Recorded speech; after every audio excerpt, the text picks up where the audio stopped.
Paul was born in 1987 and just came into the world full of life. Of course, he was a Y kid. He had no choice. Y activities, Y programs, and so at the same time we're building Camp Silver Beach. So he's in the inaugural camping group. Went on for several more years, involved at Silver Beach, did his Eagle Scout project there, and camp was kind of like a second home to Paul. So Paul graduated from Great Bridge High School in 2006, and life was great. And one night he went out with his friends. He always called if he was going to be late or something, if he was going to be after midnight. Chuck was in Colorado on a YMCA, at a YMCA meeting, and I was here. The kids were all tucked into bed, and it was almost midnight, and I was waiting for his call as I was getting ready for bed, but I heard somebody knock on the door. And when I went downstairs, there was a policeman standing at the door, which I think you could say is a parent's worst nightmare. And so we found out later that it was a single car accident. There were no witnesses. Nobody knows exactly what happened. So when we got to the hospital, he was just laying there. He had a little scratch on his left hand and otherwise looked perfectly fine. And that's when the neurosurgeon looked at me and said, this is all about brain trauma. So he lived a week. Friends came from everywhere. Kids left school, friends came from out of town. Family got in their cars, got on planes, came. Literally Y friends, board members, neighbors, his friends. I mean, it was really kind of an inspirational and supportive week in that sense.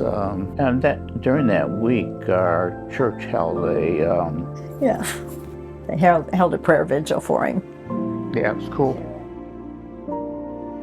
But unfortunately, we had to have this meeting with the physician. It was the social workers and the nurses and the hospital chaplain. And, you know, you see this group of people, you know this isn't going to be a good story, right? We wanted to let him go with dignity. People can be kept alive, but it's not living, right? So we just knew this outdoorsman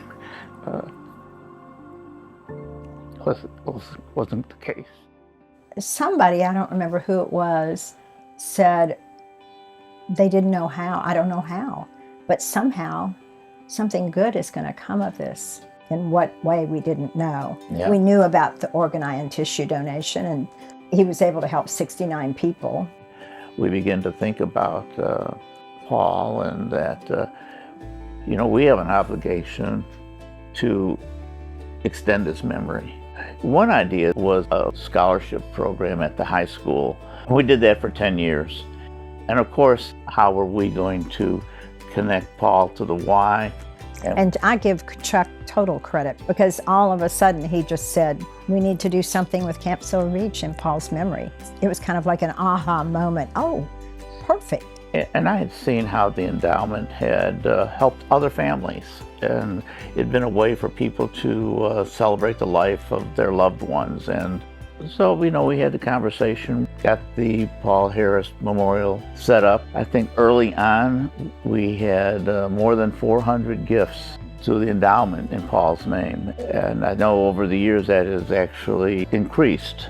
And, you know, the money has been invested well. And some of the Ys around the country actually contributed. Most importantly, we got a really great connection with Silver Beach. Kids who couldn't normally go, they would have the chance to go and experience camp. And I've often felt like he knows and probably is smiling that we have honored him in this way.